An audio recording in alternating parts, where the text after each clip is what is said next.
we had been looking at AIG over that same weekend when I was up at Edmonton. Right. I came back. And AIG had first engaged us. Well, they tried to engage us numerous times. They first engaged us on Friday, preceding my going to Canada for that social affair. And on Friday, I went down to the office on Friday night, and they faxed me a whole bunch of material on the property casualty operations of AIG. They also had a lot of life operations, and unfortunately, they had AIG financial products, which had a whole lot of derivative operations. That was at the parent, up toward the parent company. And I had to know whether the property casualty company has been contaminated by any cross guarantees between they and AIG financial products, and they assured me they hadn't. So I went down to the office, and they sent me all this material. And I looked at it for about an hour, and then I called Bob Wilmstead, and I said, look, don't waste your time on me, because there is no way that I can come up with a number that will be of any help to you. And besides, I wouldn't be sure of that number even, because it's such a mess of spaghetti, basically. And don't, you've got to come up with a solution by early next week. So spend your time on somebody else. But nevertheless, they kept pulling in another fellow, Ajit Jain, and on Sunday he was working on everything. So we had some vague picture of it.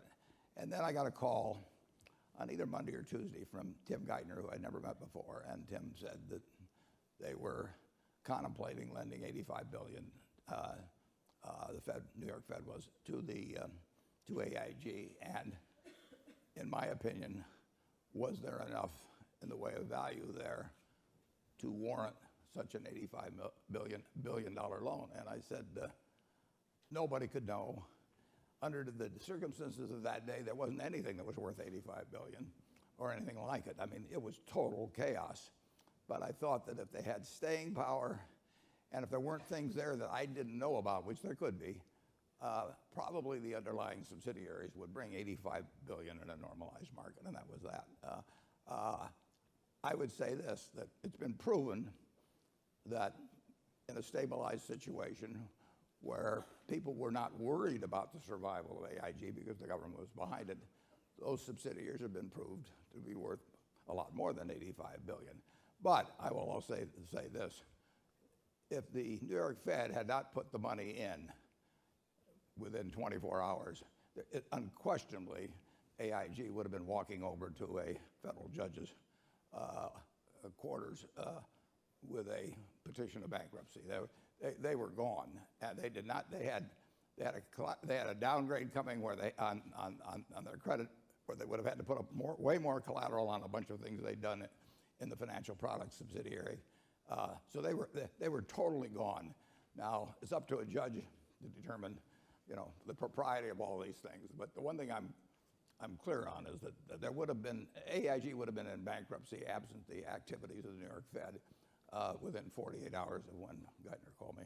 I see. So that's a big central point. Well, it's a central point, but there's questions about the terms and all of that, which are going to be adjudicated, and or being adjudicated right now. And I just don't know the law on that.